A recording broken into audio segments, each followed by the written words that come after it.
ఇవాల్టి వార్తలు వాస్తవాల్లో మనతో ఉన్నారు రాజకీయ విశ్లేషకులు నిఖిల్ గారు. గుడ్ మార్నింగ్ అండి.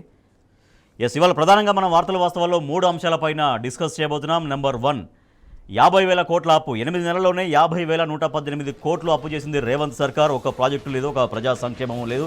ఇదే ధోరణి కొనసాగితే 5 ఏళ్లు ముగిసేసరికి 3,75,00,000 కోట్లు, 3.75 లక్షల కోట్లు రాష్ట్ర ప్రభుత్వం అప్పు చేయబోతోంది.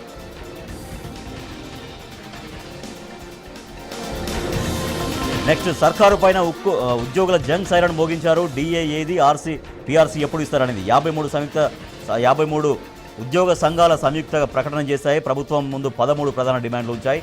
దాని గురించి డిస్కస్ చేస్తాం. నెంబర్ 3 సీతారామ ప్రాజెక్టు పూర్తయింది. టోటల్గా బీఆర్ఎస్ ప్రభుత్వ హయాంలోనే. ఇవాళ కాంగ్రెస్ మంత్రులకు రిబ్బన్ కటింగ్ చేసే అవకాశం వస్తే ఏకంగా ప్రాజెక్టే కట్టినటువంటి కటింగ్ ఇస్తున్నారంటూ మాజీ మంత్రి హరీష్ రావు తీవ్రంగా ఫైర్ అవుతున్నారు. క్రెడిట్ కొట్టేసేందుకు కాంగ్రెస్ ఆపసోపాలు పడుతుందంటూ ఆయన పేర్కొంటున్నారు. నిఖిల్ గారు, దాదాపు 8 మంత్స్ కావస్తుంది. 8 మంత్స్ వరకే 50,000 కోట్ల అప్పు రాష్ట్ర ప్రభుత్వం చేసింది. అంటే 50,118 కోట్లు. 60 ఏళ్ళ ఉమ్మడి రాష్ట్రంలో అన్ని ప్రభుత్వాలు చేసిన అప్పు 72,658 కోట్లు అయితే, తదనంతర పరిణామాల తర్వాత రేవంత్ సర్కార్ ఒక్కటే 7 నెలల్లో 50,118 కోట్లు. ఒక పెద్ద భారీ ప్రాజెక్టు లేదు, ఒక ప్రజా సంక్షేమం లేదు. ఎందుకు ఇన్ని వేల కోట్ల అప్పు? ఎవరి కోసం ఈ అప్పు? ముందుగా మీతో పాటు ప్రేక్షకులందరికీ నమస్కారం. ఈ అప్పుకు సంబంధించి చూస్తే 1956 నుండి 2014 వరకు దాదాపుగా 58-60 సంవత్సరాల కాలంలో గత ప్రభుత్వాలన్నీ కలిపి 70,000 కోట్లు అప్పు చేస్తే, తెలంగాణ ఏర్పడే నాటికి తెలంగాణ రాష్ట్రం మీద ఉన్న అప్పు 70,000 కోట్లు 60 ఏళ్ల గత పాలకుల పాలనలో. కానీ ఈ రేవంత్ రెడ్డి గారు వచ్చిన తర్వాత, కాంగ్రెస్ ప్రభుత్వం వచ్చిన తర్వాత ఈ 7-8 నెలల కాలంలో, అంటే 200 రోజుల్లో మాత్రమే వీళ్ళు చేసిన అప్పు దాదాపుగా 51,000 కోట్లు. దీనికి సంబంధించి వీళ్ళు గతంలో కూడా ఏం చేసేవాళ్ళంటే, ఇంతకుముందు ఎప్పుడైనా కూడా ఈ 8 నెలల కాలంలో ఎక్కడ అవకాశం దొరికినా కూడా గత ప్రభుత్వం అప్పు చేసింది, టీఆర్ఎస్ ప్రభుత్వం చేసింది అని చెప్తుండేవాళ్ళు. వాళ్ళు చేసిందంతా కూడా మనం మీరు అప్పు చేస్తారు, నేను అప్పు చేస్తా. మనం చేసిన అప్పును దేనికి వాడుతున్నాం? జల్సాలకు వాడుతున్నామా, పనికొచ్చేదానికి వాడుతున్నామా అన్నది అసలైన విషయం ఇక్కడ. గత ప్రభుత్వం చేసిన అప్పు చేసింది, కానీ చేసి దేనికి ఖర్చు పెట్టింది? రాష్ట్రం మొత్తం రోడ్లు వేసింది, రాష్ట్రంలో అనేక మన సాగునీటి రంగ ప్రాజెక్టులు నిర్మించింది, అనేక కంపెనీలు తీసుకొచ్చింది, అన్ని రకాలుగా ఇన్ఫ్రా క్రియేషన్ చేసింది. అభివృద్ధికి, సంక్షేమానికి వెచ్చించింది ప్రభుత్వం అనేది. ఇప్పుడు ఈ ప్రభుత్వాన్ని చూస్తే గత 8 నెలల్లో వీళ్ళు ఇచ్చిన హామీల్లో వీళ్ళు అమలు చేస్తున్నవి, తూతూ మంత్రంగా అమలు చేస్తున్నవి 3 హామీలు. వీళ్ళు ఇచ్చినవి 13 హామీలు, 13 హామీలు. కానీ ఈ 3 హామీలు కూడా పర్ఫెక్ట్గా అమలు చేయకపోగా రాష్ట్రంలో ఏ ఒక్కటి కూడా పెద్ద స్థాయిలో తీసుకున్న ప్రాజెక్ట్ లేదు ఈ రోజు వరకు కూడా. కానీ వీళ్ళు చేస్తున్న ఈ 50,000 కోట్లు, 52,000 కోట్ల అప్పు దేనికి ఖర్చు పెడుతున్నారు అన్నది మనం అందరం ఆలోచించాల్సిన విషయం, సమాజం మొత్తం ఆలోచించాల్సిన విషయం. మీరు ఒక్కసారి చూస్తే మొన్న జరిగిన బడ్జెట్ సెషన్లో కూడా వీళ్ళు చాలా స్పష్టంగా చెప్పింది ఏంటంటే, మొన్న జరిగిన బడ్జెట్ సెషన్లో కూడా వీళ్ళు చాలా స్పష్టంగా చెప్పింది ఏంటంటే, ఈ ఆర్థిక సంవత్సరంలో మేము దాదాపుగా 57,000 కోట్ల అప్పులు తీసుకురాబోతున్నామని చెప్పిండ్రు. ఇది డైరెక్ట్గా ఓపెన్ మార్కెట్ నుండి. అది కాకుండా 3,900 కోట్లు కేంద్ర ప్రభుత్వం నుండి తీసుకుంటామన్నారు, మరో 1,000 కోట్లు బయట నుండి తీసుకొస్తామన్నారు. ఇవన్నీ కలిపి దాదాపుగా 65 నుంచి 70,000 కోట్లు అప్పు తీసుకొచ్చే పరిస్థితి కనబడుతూ ఉంది ఇప్పుడున్న పరిస్థితిని చూస్తూ ఉంటే. ఖచ్చితంగా దీనికి సంబంధించి మనందరం ఆలోచన చేయాల్సిన అవసరం ఉంది. అయితే ఈ అప్పులు తీసుకొచ్చిన దాన్ని మీరు ఏ ప్రాజెక్టు కట్టకుండా ఈ డబ్బంతా కూడా మీరు ఎక్కడ వెచ్చిస్తున్నారు అనేది తెలియని పరిస్థితి ఉంది. మనం అప్పు తీసుకోవడం కరెక్టే, కానీ తీసుకున్నది పనికొచ్చే విధంగా వాడాల్సిన అవసరం ఉంది. మరి ఏ కాంట్రాక్టర్ల జేబులోకి పోతున్నాయి, ఏ ప్రాజెక్టులోకి పోతున్నాయి, ఏ ప్రాజెక్టుల పేరుతో ఎటువైపు డైవర్షన్ అవుతున్నాయి అన్నది తెలంగాణ సమాజం అంతా ఆలోచించాల్సిన అవసరం ఉంది. ప్రభుత్వం అప్పు చేస్తుందంటే అది కేవలం ప్రభుత్వానికే కాకుండా మనందరి పేర్లతో ప్రభుత్వం అప్పు చేస్తున్నట్టు. ఖచ్చితంగా ప్రభుత్వం దీన్ని పనికొచ్చే విధంగా వెచ్చించాల్సిన అవసరం ఉంది. రైట్, ప్రస్తుతం మనతో జాయిన్ అయ్యారు బీఆర్ఎస్ పార్టీ సీనియర్ నాయకులు పల్లె రవికుమార్ గౌడ్ గారు. నమస్తే అండి. రైట్, రవికుమార్ గౌడ్ గారు, ఒక ప్రాజెక్టు లేదు, ఒక ప్రజా సంక్షేమం లేదు. ఇప్పటిదాకా రాష్ట్ర ప్రభుత్వం చేసిన అప్పు 50,118 కోట్లు. సో ఇదే ముఖ్యమంత్రి రేవంత్ రెడ్డి గారు గతంలో పీసీసీ చీఫ్గా ఉన్నప్పుడు తెలంగాణను మొత్తం అప్పుల రాష్ట్రంగా మారుస్తున్నారు, శ్రీలంకలాగా తయారైపోయిందనేది అనేక సందర్భాల్లో ఆయన మాట్లాడారు. బట్ ఇవాళ మళ్ళీ ఆయనే ముఖ్యమంత్రిగా, ఆయన ప్రభుత్వంలో ఇప్పటిదాకా 50,000 కోట్ల అప్పు దాటింది. ఈ అప్పు ఎవరి కోసం, ఎందుకోసం, ఏం చేయడం కోసం? గుడ్ మార్నింగ్ అండి రాజేష్ గారు, మన అఖిల్ గారు, అందరికీ టీమ్ న్యూస్ వీక్షకులకు అందరికీ నమస్కారం. ముందుగా రేవంత్ రెడ్డి గారికి తెలంగాణ అంటే ప్రేమ లేదు. ఒకటి, పరిపాలన అంటే అవగాహన లేదు.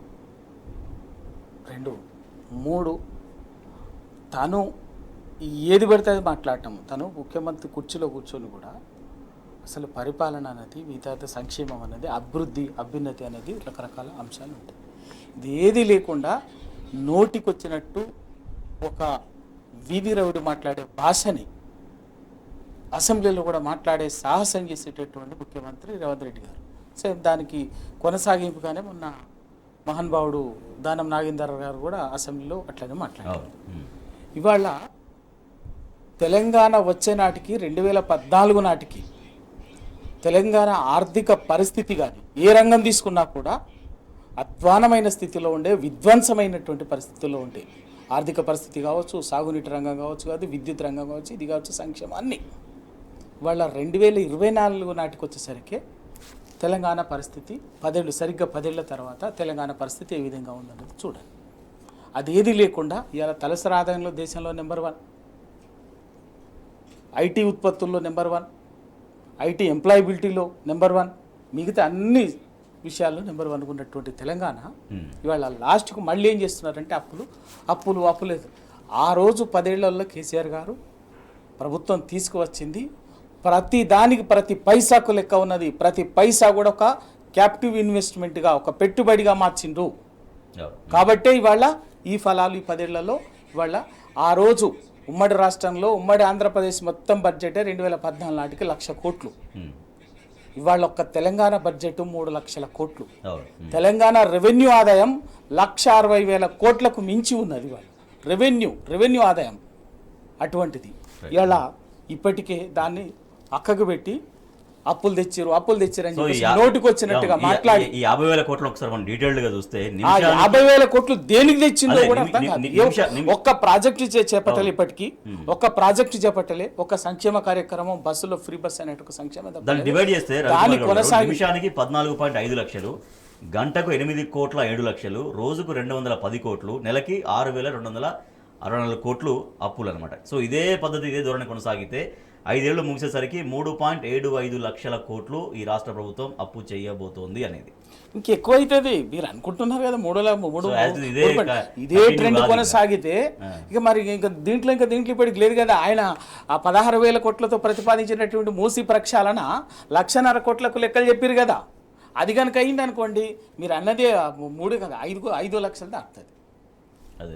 ఇప్పుడు ఎందుకంటే తెచ్చిన అప్పు మీరు ఎక్కడ పెట్టారు? ఇవాళ గడిచిన 10 ఏళ్ళలో తెచ్చింది ఓ కాళేశ్వరం, ఓ పాలమూరు రంగారెడ్డి ఎత్తిపోతల, ఒక యాదాద్రి పవర్ ప్రాజెక్టు, ఒక భద్రాద్రి పవర్ ప్రాజెక్టు, ఒక సీతారామ ప్రాజెక్టు, నిన్న ఇవాళ గొప్పగా చెప్పబోతున్నటువంటి సీతారామ ప్రాజెక్టు, కల్వకుర్తి, ఇట్లా మొత్తం చెప్పుకుంటూ పోతే 100 ప్రాజెక్టులు నీకు ఉన్నటువంటిది. రైతు బంధు, రైతు బీమా, ఇట్లా మొత్తం గురుకుల పాఠశాలలు, ఇవన్నీ ఇన్ఫ్రాస్ట్రక్చర్ మొత్తం అద్భుతమైనటువంటి దానికి ఒక లెక్క, ఒక ఇన్ఫ్రాస్ట్రక్చర్ దానికి ఉండే.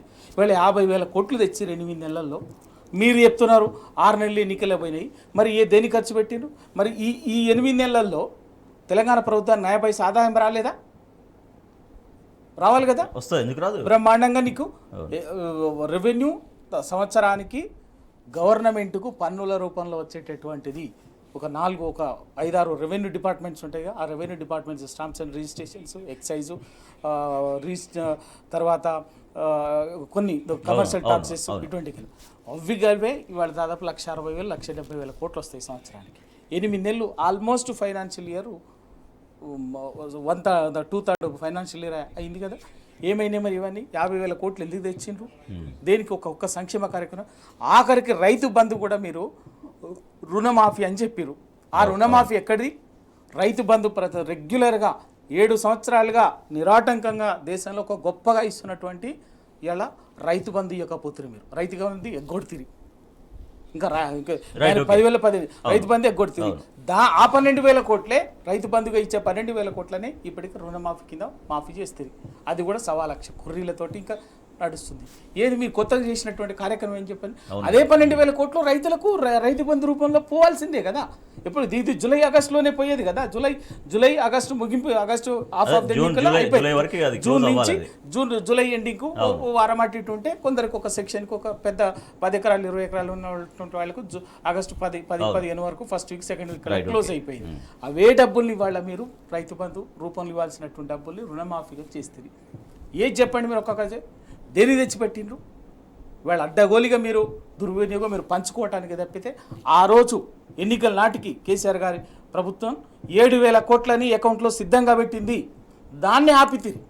7,000 కోట్లని ఎన్నికల సమయంలో 7,000 కోట్లు ఇవ్వాల్సినటువంటి దాన్ని పోలింగ్ కంటే 3 రోజుల ముందు ఎన్నికల కమిషన్ ఫిర్యాదు చేస్తే ఇవన్నీ ఎక్కడికి పోయినాయి? రైట్. రాష్ట్ర ప్రభుత్వానికి రూపాయి రాక రూపాయి పోగా రెగ్యులర్గా జరుగుతుంటుంది. వారు అన్నట్టుగా ఈ 8 నెలల కాలంలో రెగ్యులర్గా ఆదాయం వస్తుంటుంది. దాంతో రాష్ట్రం డెఫినెట్గా ముందుకు నడవాలి. కానీ ఇదే ముఖ్యమంత్రి గారు వచ్చినటువంటి కొత్తలో మేము మన లంకె బిందులను అనుకొని వచ్చినాం, మొత్తం ఖాళీ కుండలు అనేది ఒక మాట చెప్పారు. సో ఆ ఖాళీ కుండల్ని నింపడం కోసం అప్పులు చేస్తున్నారా, నిజంగా రాష్ట్ర ప్రజల కోసం చేస్తున్నారా? ప్రజల కోసం చేస్తే డెఫినెట్గా వారు అన్నట్టుగా లెక్క చూపించాల్సిన అవసరం ఉంటుంది. ఒక ప్రాజెక్టు, భారీ ప్రాజెక్టు లేదు, లేదంటే ప్రజా సంక్షేమం లేదు. ఇవన్నీ ఎందుకోసం, ఎవరి కోసం అనే ప్రశ్నలు ప్రజల నుంచి వస్తున్నటువంటి. సో వాళ్ళకి సమాధానం ప్రభుత్వం ఏం చెప్పాలి?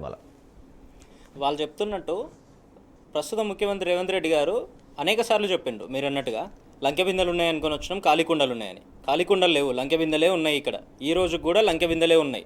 కానీ ఆ లంకె బిందెల్ని వాడుకునే పరిస్థితిలో మీరు లేరు. లంకె బిందెలు అంటే ఏందో మీకు తెలియదు. ఖాళీ కుండలు ఉంటే 3 లక్షల కోట్ల బడ్జెట్ ఎట్లా పెట్టింది? నిన్నగాక మొన్న కదా మీరు బడ్జెట్ పెట్టింది. 2,91,000 కోట్ల బడ్జెట్ ఎక్కడి నుంచి తీసుకొచ్చి పెట్టినట్టు మరి ఖాళీ కుండలు ఉంటే? రాష్ట్రానికి దాదాపుగా మీరు ఎంత వరస్ట్ కేసులో చూసుకున్నా కూడా ఒక నెలకు 10,000 కోట్ల ఆదాయం వస్తుంది. రాష్ట్రానికి స్వయంగా వచ్చే ఆదాయమే.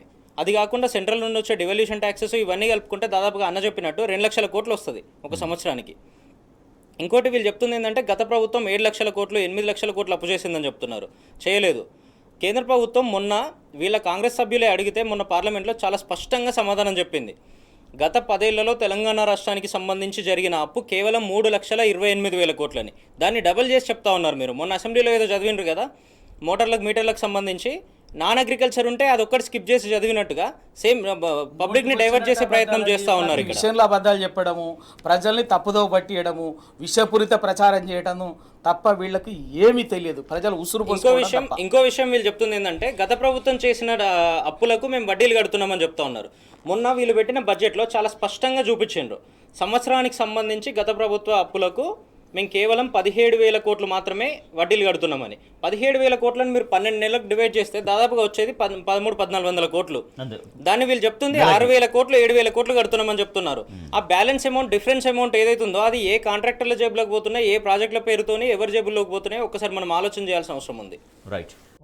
ప్రధాన డిమాండ్లతో సిపిఎస్ రద్దు చేసి పాత పెన్షన్ విధానం అమలు చేయాలి, 4 బకాయిల డిఎల్ విడుదల చేయాలి, ఉద్యోగులందరికీ ఫస్ట్ తేదీన జీతాలు ఇవ్వాలంటూ 13 డిమాండ్లతో సర్కారుపై ఉద్యోగులు జంగ్ సైరన్ మోగించారు. డిఏ ఎప్పుడు, పీఆర్సీ ఏది అంటూ వాళ్ళు నిలదీస్తున్నారు. అయితే తెలంగాణ ఉద్యమం సమయంలో ఇట్లా ఒక ఉద్యోగ జేఏసీ ఉండేది.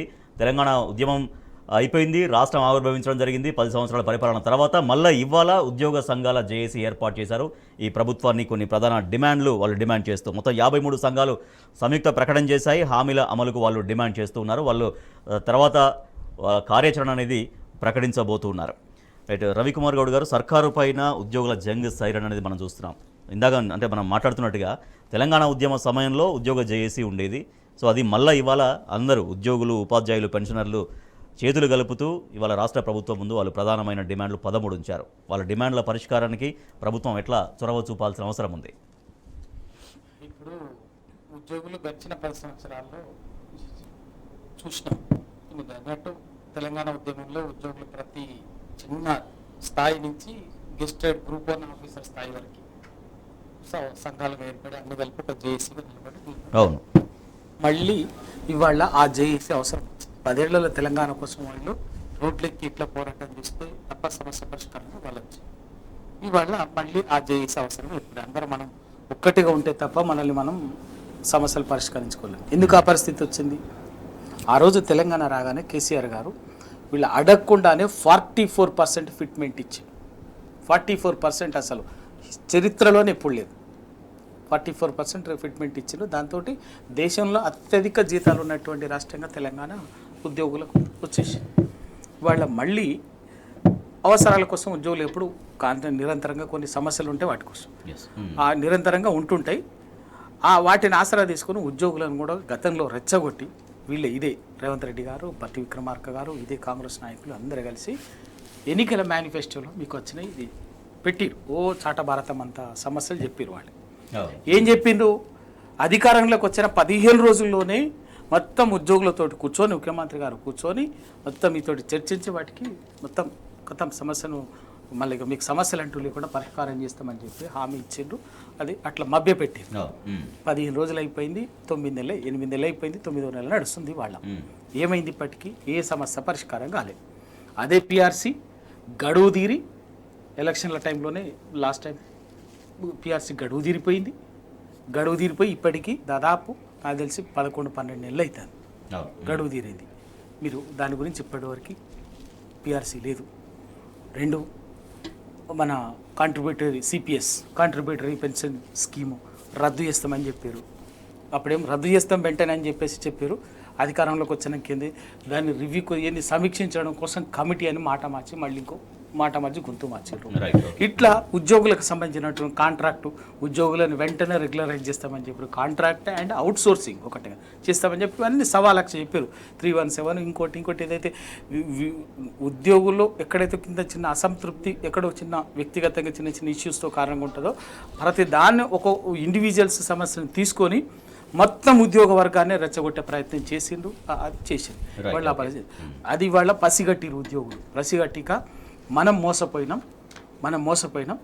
ఇప్పటికైనా మనం ఐక్యంగా నిలబడి జేఏసీగా ఏర్పడి కొట్లాడితే తప్ప సమస్యలు పరిష్కారం కావు అనేటువంటి అవగాహన ప్రజలు ఖచ్చితంగా ఉండు.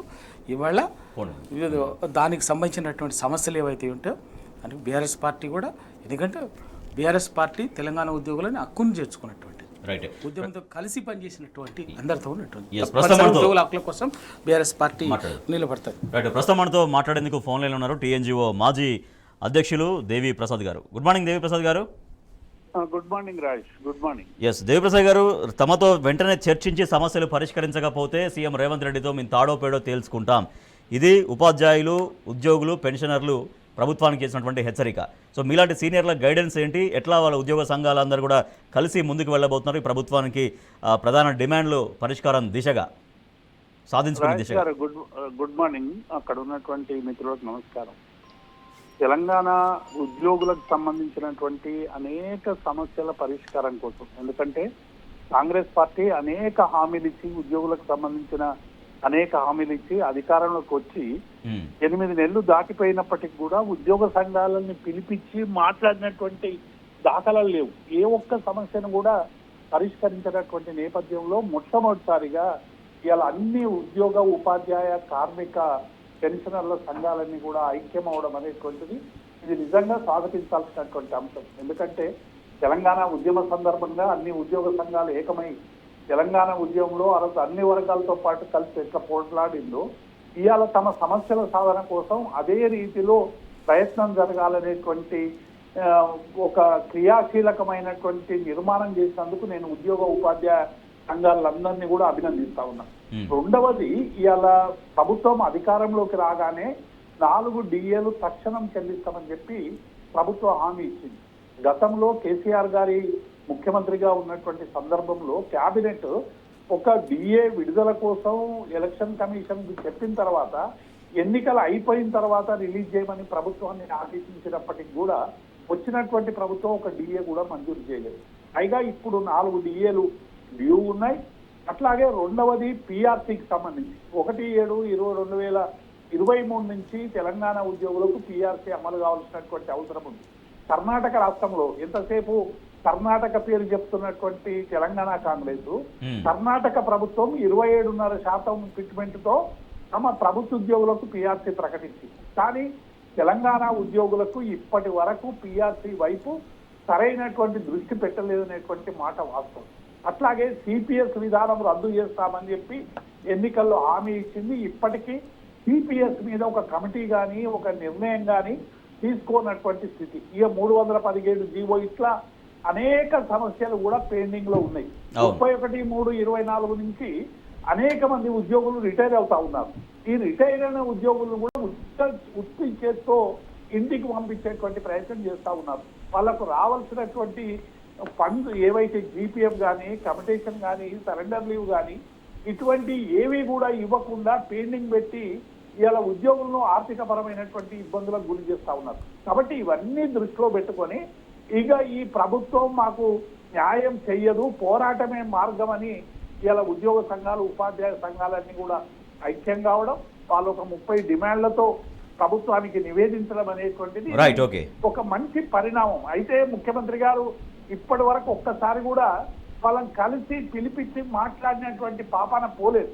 అందుకే ఇవాళ ఉద్యోగులు అందరూ కూడా మరి ఇవాళ ఆగ్రహంతో ఉన్నారు, ఆవేదనతో ఉన్నారు. ఇప్పటికైనా ప్రభుత్వం వాళ్ళ డిమాండ్లను పరిష్కరించాలని బీఆర్ఎస్ పక్షాన మేము డిమాండ్ చేస్తా ఉన్నాం. వాళ్ళ న్యాయమైనటువంటి పోరాటాలకు మేము అండగా ఉంటాం. Right thank you so much Devi Prasad గారు. ఎస్ నిఖిల్ గారు, ఉద్యోగ సంఘాలన్నీ కూడా ఉద్యోగులు, ఉపాధ్యాయులు, పెన్షనర్లు కలిపి ఒక 13 ప్రధాన డిమాండ్లు, తర్వాత దానికి అనుబంధంగా మరికొన్ని డిమాండ్లు. ఈ డిమాండ్లన్నీ పరిష్కరించాలి, లేకపోతే ఈ ప్రభుత్వంతో, ఈ ముఖ్యమంత్రితో మేము తాడో పేడో తేల్చుకుంటాం అనేది వాళ్ళు చేసినటువంటి హెచ్చరిక. అండ్ మనం ముందుగానే మాట్లాడుకున్నట్టుగా మన ఉద్యమం నాడుండే ఉద్యోగ జేఏసీ ఇంత స్ట్రాంగ్గా మళ్ళీ ఇవాళ 10 సంవత్సరాల తర్వాత మళ్ళీ ఒక ఉద్యోగ జేఏసీ ఏర్పాటు చేసుకున్నటువంటి పరిస్థితి. ప్రభుత్వం వీళ్ళ డిమాండ్ల పరిష్కారం కోసం ఏం చేయాల్సిన అవసరం ఉంది? మన దగ్గర ఒక సామెత ఉంటుంది, వడ్డించేవాడు మనోడైతే బంతిలో ఎడగూర్చున్నా కూడా మనకు రావాల్సింది వస్తుందని. గత 10 ఏళ్లలో ఈ ఉద్యోగులు గత ప్రభుత్వం మీద, బీఆర్ఎస్ ప్రభుత్వం మీద ఎందుకు ఈ జేఏసీ ఏర్పాటు చేసి పోరాడలే? వడ్డించే వాళ్ళు మన వాళ్ళు కాబట్టి మన వాళ్ళకి ఏం కావాలి, మన బిడ్డలకి ఏం కావాలి, మన ఉద్యోగులకి ఏం కావాలి, వాళ్ళందరికీ కావాల్సినవన్నీ కేసీఆర్ గారు పెద్ద మనిషిగా ఉండి రాష్ట్ర ముఖ్యమంత్రిగా అందరికి కావాల్సినవన్నీ అరేంజ్ చేసిండ్రు, ఎక్కడ ఇబ్బంది లేకుండా. కాబట్టి వాళ్ళందరూ సుఖ సంతోషాలతో ఉండే. ఈ ప్రభుత్వం వచ్చిన 8 నెలల కాలంలో వాళ్ళ పనులు వాళ్ళు చక్కబెట్టుకోవడానికి వాళ్ళకి సరిపోవట్లే, ఉద్యోగాలను పట్టించుకున్న పాపన పోవట్లే. పొద్దున్న లేస్తే ఢిల్లీ తిరగడము, లేదంటే ఇంకా బయట టూర్లు తిరగడంకి మాత్రమే సరిపోతుంది. కాబట్టి ఉద్యోగులు వాళ్ళకి కావాల్సిన విషయంలో ఇందాక పెద్దలు దేవిప్రసాద్ గారు చెప్పినట్టు 4 DL బాకీ ఉన్నారు ఇప్పటి వరకు. మేము రాగానే మాకు అధికారం ఇవ్వండి, మేము రాగానే చెల్లిస్తామని చెప్పిండ్రు. ఈ రోజు వరకు కూడా 8 నెలలు అయ్యి మీరు ఇంత హంగు ఆర్భాటాలు చేస్తున్నట్టుగా ప్రయత్నం చేస్తూ ఉన్నా కూడా ఉద్యోగులకు కావాల్సిన వాటిని ఎందుకు చెల్లించలేకపోతున్నారు? గతంలో ఎన్నడూ లేని విధంగా 44% ఫిట్మెంట్ గత ప్రభుత్వం ఇచ్చింది ఉద్యోగులకు. నిజంగా చూస్తే కూడా ఇది కేంద్ర ప్రభుత్వ స్థాయిలో కూడా ఏ ఎంప్లాయీతో కంపేర్ చేసినా కూడా మీరు తెలంగాణ రాష్ట్ర ఉద్యోగులే దేశం మొత్తంలో నెంబర్ 1 జీతాల విషయంలో. ఆ రకంగా మన ప్రభుత్వం మన నిధులు మనోళ్ళకే దక్కాలి అని చెప్పి గత ప్రభుత్వం ఉద్యోగులకు సంబంధించి నిర్ణయాలన్నీ తీసుకొని వాళ్ళని కడుపులో బిడ్డలాగా సాదుకుంది. ఈ ప్రభుత్వం దాన్ని పక్కదోవ పట్టిస్తుంది. కాబట్టి వీళ్ళు ఉద్యోగ సంఘాలన్నీ కూడా ఐక్యమై ప్రభుత్వం మీద పోరు చేయడానికి మళ్ళీ ప్రయత్నం చేస్తూ ఉన్నాయి. ఖచ్చితంగా ముఖ్యమంత్రి గారు మనకు సంబంధించిన విషయాలన్నింటిలో కూడా మన బిడ్డలకు న్యాయం జరిగే విధంగా తన నిర్ణయాలు తీసుకోవాల్సిన అవసరం ఉంది. రైట్ రవికుమార్ గౌడ్ గారు, ఉద్యోగ సంఘాలు చేస్తున్నటువంటి ఆందోళనకి లేదా ఈ పోరాటానికి వాళ్ళ కార్యాచరణకు మీ పార్టీగా ఎటువంటి సపోర్ట్ ఉండబోతోంది? ఖచ్చితంగా నిన్న ఉద్యోగులు చేసే ఒక ప్రభుత్వానికి అల్టిమేటం ఇచ్చింది. 15 రోజుల్లో 10-15 రోజుల్లో మా సమస్యల్ని పరిష్కరించాలి, ముఖ్యమంత్రి నేరుగా మాట్లాడి సమస్యలు పరిష్కరించాలని చెప్పేసి అల్టిమేటం ఇచ్చారు. పరిష్కరించకపోతే ప్రత్యక్షంగా పోరాటానికి దిగుతామని చెప్పారు.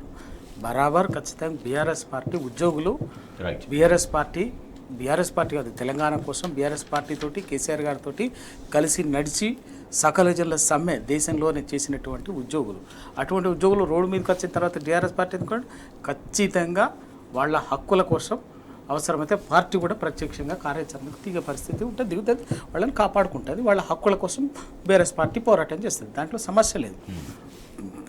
ముందు ఇప్పుడు ఇక్కడ తేలాల్సింది ఏంటంటే కాంగ్రెస్ పార్టీ మీరు ఎన్నికల్లో ముందు మోసం చేసిరు, మేనిఫెస్టోలో హామీలు ఇచ్చిండ్రు. ఆ హామీల మేరకి 1.25 లక్ష తక్షణమే పెండింగ్లో ఉన్నటువంటి 4 PRCలు ఇవ్వాలి, తక్షణమే ఇవ్వాలి. తర్వాత కాంట్రాక్టు, మీరు చెప్పినటువంటి కాంట్రాక్ట్ అవుట్సోర్సింగ్ ఉద్యోగుల రెగ్యులరేషన్ చెయ్యాలి. అట్లా వాళ్ళు ఏవైతే ప్రధానంగా డిమాండ్ చేస్తున్న పిఆర్సీని తక్షణమే పిఆర్సీని ప్రకటించాలి, పిఆర్సీ ఏర్పాటు చేయాలి.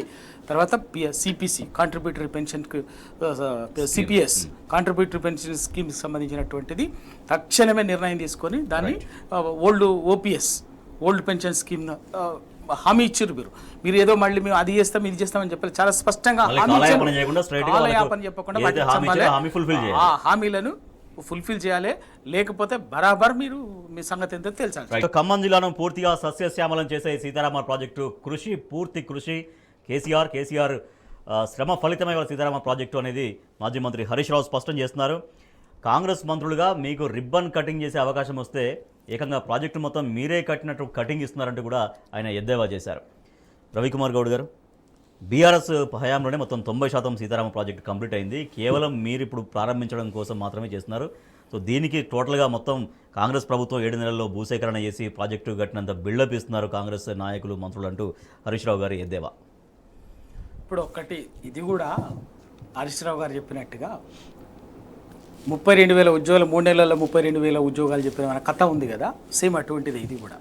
ఓ నోటిఫికేషన్ లేదు, ఏమీ లేదు, రాగానే అంతా రెడీ అయిపోయినటువంటి ఎలక్షన్ కోడ్ కారణంగా ఆగిపోయినటువంటి దాన్ని ఎలక్షన్ ముగిసిన వెంటనే నియామక పత్రాలు ఇచ్చి మేము ఇచ్చిన 32,000 ఉద్యోగాలు ఇచ్చినామని చెప్పేసి బక్వాస్ మాటలు చెప్పేది చూడు, సేమ్ ఇది అటువంటిది. అసలు ఇంకా ఉప ముఖ్యమంత్రి బట్టి విక్రమార్క గారు, తుమ్మల నాగేశ్వరరావు గారు, పొంగులేటి శ్రీనివాసరెడ్డి గారు, ఈ ముగ్గురు గుండె మీద చేసుకొని చెప్పాలి, గుండె మీద చేసుకొని చెప్పాలి. ఎందుకంటే అది 2009 నుంచి 14 వరకు ఇదే బట్టి విక్రమార్క అప్పుడు డిప్యూటీ స్పీకర్గా ఉన్నారు.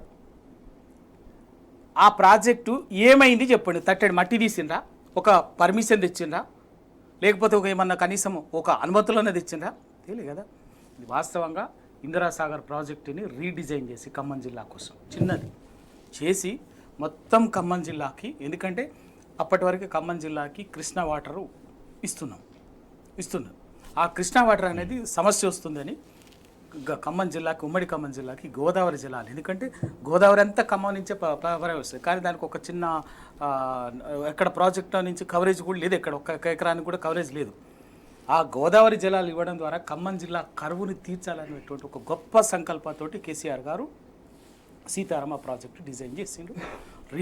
రీడిజైన్ చేసి స్టార్ట్ చేసి వాళ్ళ 8 ప్యాకేజీలుగా దాన్ని సీతారామ ప్రాజెక్టు చేస్తే దాంట్లో 5 ప్యాకేజీలు ఆల్రెడీ 100% అయిపోయినాయి. 3 ప్యాకేజీలే 70%, 80% వరకు ఆన్గోయింగ్లో ఉన్నాయి. వాటిని ఇవాళ మీరు పూర్తి చేసి, అంటే అప్పటికే యావరేజ్గా ఓవరాల్గా ఏంటంటే 90% ప్రాజెక్టు పూర్తి అయింది. దాన్ని ఇవాళ ప్రారంభించే అవకాశం మీకు వచ్చిన తర్వాత వచ్చి వాళ్ళకి చెప్పడము, ఇంత బక్వాస్ మాటలు చెప్పడము, ఇదే తుమ్మల నాగేశ్వరరావు గుండె మీద చేసుకొని చెప్పాలి. మీరే కదా 30 ఏళ్ళు ఖమ్మం జిల్లాలో మంత్రులు, మీరు వాళ్ళే కదా ఏం చేసినా, అదే తెలుగుదేశం పార్టీలో మంత్రిగా మీరే ఉన్నారు, అప్పుడు ఉన్నారు. ఇవాళ మీరు టీఆర్ఎస్ పార్టీలో మిమ్మల్ని ఎమ్మెల్సీగా చేసి కేసీఆర్ గారు మంత్రిగా చేసినప్పుడు ఆ రోజు పాలేరు ఉప ఎన్నికల సందర్భంలో దీన్ని శంకుస్థాపన చేసి సీతారామ ప్రాజెక్టు పేరు పెట్టి సత్యానికి ధర్మానికి సింబల్ సీతారాములు కాబట్టి వాళ్ళ పేరు మీద ఉండాలని చెప్పేసి వాళ్ళ సీతారామ ప్రాజెక్టు నామకరణం చేసి ఆ రోజు చెప్పింది కేసీఆర్ గారు చేసి ప్రారంభించినటువంటి ప్రాజెక్టు. ఇంత నోటికొచ్చిన అబద్ధాలు, నోటికొచ్చినట్టు బక్వాస్ మాటలు చెప్తారా? మీరు ఏదో చెప్పగానే సరిపోతుందా? ఎస్ నిఖిల్ గారు, హరీష్ రావు గారు చెప్తున్నట్టుగా సీతారామ ప్రాజెక్టు యొక్క క్రెడిట్ కొట్టేసేందుకు కాంగ్రెస్ ఆపసోపాలు ఎట్లా పడుతుంది? ఇంతకుముందు 30,000 ఉద్యోగాలకు సంబంధించి ఏ రకంగా అయితే క్రెడిట్ కొట్టేసిండ్రో వీళ్ళు, కొట్టేయాలన్న ప్రయత్నం చేస్తే జనాలంతా నవ్వుకున్నారో, ఇప్పుడు సేమ్ మళ్ళీ అదే పరిస్థితి రాబోతూ ఉంది. మీరు ఒక్కసారి కొంచెం లోతుగా విశ్లేషణ చేస్తే ఈ ప్రాజెక్టుకు సంబంధించి మన దగ్గర 2 బేసిన్లు ఉంటాయి. తెలంగాణ ప్రాంతానికి సంబంధించి కృష్ణా బేసిన్ ఒకటి ఉంటుంది, గోదావరి బేసిన్ ఒకటి ఉంటుంది. ఖమ్మం జిల్లా తలాపున గోదావరి బేసిన్ అంతా గోదావరి నది చాలా స్పష్టంగా పారుతూ ఉంటుంది. మన దగ్గర నుంచి ఆంధ్రాలోకి పోయి అక్కడ నుంచి బంగాళాఖాతంలోకి పోతుంది. కానీ వాళ్ళ తలాపున్నే ఖమ్మం జిల్లాలో ఉన్న 10 నియోజకవర్గాల తలాపున్నే పారుతూ ఉన్నా కూడా దానిలోంచి ఒక్క చుక్క నీళ్ళు కూడా ఖమ్మం జిల్లా వాడుకునే పరిస్థితి లేకుండే గతంలో. 70 ఏళ్ళు ఇదే కాంగ్రెస్ వాళ్ళు కదా అధికారంలో ఉన్నది. ఇదే కాంగ్రెస్ వాళ్ళు 2005లో మేము అక్కడ ఒక ప్రాజెక్టు కడతాము అని చెప్పి రాజీవ్ సాగర్, ఇందిరాసాగర్ అనే ఒక పేరుతో కడతామని ప్రపోజల్స్ పెట్టిండ్రు. వీళ్ళు పెట్టిన ప్రపోజల్స్ ఏంటంటే అక్కడ కిన్నెరసాని అని ఒక వైల్డ్ లైఫ్ శాంక్చురీ ఉంటుంది. ఆ వైల్డ్ లైఫ్ శాంక్చురీ నుండి 18 కిలోమీటర్లు మాకు అవకాశం ఇవ్వాలి ప్రాజెక్టు కట్టడానికి అని ప్రపోజల్స్ పెడితే కేంద్ర ప్రభుత్వం కానీ ఎన్జీటీ కానీ ఒప్పుకోలేదు. దానికి ఒప్పుకోకపోతే వాళ్ళకి నిజంగా చిత్తశుద్ధి ఉంటే ఏం చేయాలి? దాన్ని ప్రాజెక్ట్ డిజైన్ మార్చడమా, లేదంటే వేరే ఆల్టర్నేట్ ఆప్షన్ ఏముందో చూసి నిజంగా నిలిచే ప్రయత్నం చేయాలి. కానీ అదేది చేయకుండా వాళ్ళు నాంచుకుంటూ వచ్చిండ్రు. ఇందాక అన్న చెప్పినట్టు ఇదే బట్టి విక్రమార్క గారు గతంలో డిప్యూటీ స్పీకర్గా పనిచేసినారు, ఈరోజు డిప్యూటీ సీఎంగా ఉన్నారు తను. ఇదే తుమ్మల నాగేశ్వరరావు గారు గత టీఆర్ఎస్ ప్రభుత్వ ఫస్ట్ టర్మ్లో దానికి సంబంధించి కేసీఆర్ గారు ఏదైతే ఇనిషియేటివ్ తీసుకున్నారో ఇందిరాసాగర్ కానీ రాజీవ్ సాగర్ కానీ ఈ 2 పనిచేయవు మనకు, ఆ రెండిట్ల వల్ల ప్రాజెక్ట్ ఎగ్జిక్యూట్ కాదు, సుప్రీంకోర్టు కానీ ఎన్జిటి కానీ అప్రూవల్ ఇవ్వదు, నేషనల్ లెవెల్ సంస్థలు ఏవి కూడా అప్రూవల్స్ ఇవ్వవు అని చెప్పి కంప్లీట్ ప్రాజెక్ట్ని రీడిజైన్ చేసిండ్రు. గతంలో ఉన్న దానికన్నా దాదాపుగా 4-5 ఇంతలు పెంచి 65 టీఎంసీల కెపాసిటీకి తీసుకుపోయి ఉమ్మడి ఖమ్మం జిల్లా మొత్తానికి నీళ్ళిచ్చే ప్రయత్నం చేశారు. దాదాపుగా 6.5 లక్షల టీఎంసీలతో 6.5 లక్షల ఎకరాలకు కంప్లీట్గా సాగునీరు ఇవ్వడానికి. దాన్ని చిత్తశుద్ధి అంటారు. దానికి సంబంధించి దాదాపుగా 90% ప్రాజెక్ట్ వాళ్ళు కంప్లీట్ చేసి పంప్ హౌజులు కూడా వాళ్ళే బిగించారు గత ప్రభుత్వం. దాన్ని కేవలం మీరు ఇలా స్విచ్ ఆన్ చేసి ఇది మేమే చేసినాము మేమే కట్టినాము అని ఏ రకంగా చెప్పుకుంటారు? ఇలాంటి ప్రకటనల వల్ల సమాజం మొత్తం నవ్వుకుంటా ఉంది. నిజంగా మీరు కట్టింది ఏదైనా ఉంటే మేము కట్టినామని చెప్పండి, సమాజం హర్షిస్తుంది. కానీ అదేది చేయకుండా మీరు గతంలో లాగానే 30,000 ఉద్యోగాలు గత ప్రభుత్వం భర్తీ చేస్తే అపాయింట్మెంట్లు ఇచ్చి సేమ్ అదే విధంగా ఈ ప్రాజెక్టు పనులు కూడా చేస్తూ ఉన్నారు. రైట్, ఫైనల్గా రవి గారు, అంటే ఈ ప్రభుత్వంగా ఇప్పుడు దాని ప్రాజెక్టును ప్రారంభించడం తప్పు కాదు, రిబ్బన్ కటింగ్ చేయక తప్పదు. బట్ మేమే ఆ ప్రాజెక్టు కట్టినాం అనేది అటువంటి షోసే వద్దు అనేది హరీష్ రావు గారు మాట్లాడినా ఎవరు మాట్లాడినా కూడా. సో గత బీఆర్ఎస్ ప్రభుత్వంలో జరిగిందనేది చెప్పాలనేది ప్రజలకి. హుందాగా వ్యవహరించాలి. ఇప్పుడు కూడా ప్రభుత్వాలు అనేది ప్రభుత్వం మార్పిడి హుందాగా వ్యవహరించాలి. అదే కేసీఆర్ గారు 2014లో తెలంగాణ వచ్చే కంటే ముందు ఉమ్మడి ఆంధ్రప్రదేశ్లో ఆరోగ్యశ్రీ పథకము, మిగతా 108 ఇటువంటివి ఉన్నాయి, గొప్పగా చెప్పిండు. కాబట్టి ప్రజలకు ఉపయోగపడేవి కాబట్టి కాంగ్రెస్ ప్రభుత్వం చేపట్టినటువంటి ఈ పథకాన్ని 108 ఆరోగ్యశ్రేణి మేము మా ప్రభుత్వం తెలంగాణ ప్రభుత్వం కొనసాగిస్తుంది అని నిండు అసెంబ్లీలో ప్రకటించాడు.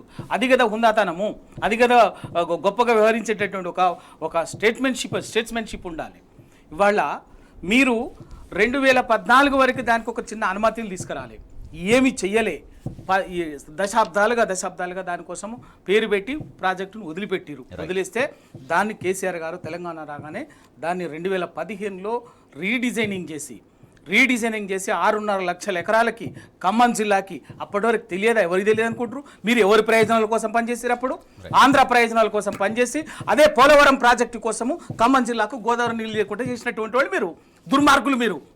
అదే కృష్ణా జిల్లాలో నల్గొండకు, ఇక్కడ ఉన్న కృష్ణా జిల్లాను ఖమ్మం తీసుకుపోయి ఖమ్మం జిల్లాకు రావాల్సినటువంటి గోదావరి జలాల్ని గోదావరి మీద ప్రాజెక్టు డైవర్ట్ చేస్తే పోలవరంకి ఇబ్బంది అవుతుందని మీరు ఆంధ్ర వాళ్ళ ప్రయోజనాల కోసము తొత్తు లెక్క పనిచేసి దాన్ని పెండింగ్లో పెట్టేట్టుగా చేసినటువంటి వాళ్ళు రాజీవ్ సాగర్ కానీ ఇందిరాసాగర్ ప్రాజెక్టు కానీ. ఇవాళ కేసీఆర్ గారు వచ్చిన తర్వాత అది గ్రహించి ప్రత్యామ్నాయంగా రీడిజైనింగ్ చేసి 6.5 లక్షల ఎకరాలకి ఖమ్మం జిల్లాలో గోదావరి జలాన్ని తీసుకొచ్చి సీతారామ ప్రాజెక్టు చేసి పూర్తి చేస్తే సిగ్గుండాలి, విజ్ఞత ఉండాలి. పదవిలో ఒక ఉన్నత స్థాయిలో ఉన్నటువంటి వాళ్ళకి ఏం మాట్లాడుతున్నాం, ఏం చేస్తున్నాం అనేటువంటి దానికి ఇవాళ ప్రజలు అంత పిచ్చలను కూడా తెలియకుండా ఉన్నారు, గమనించకుండా ఉంటున్నారా?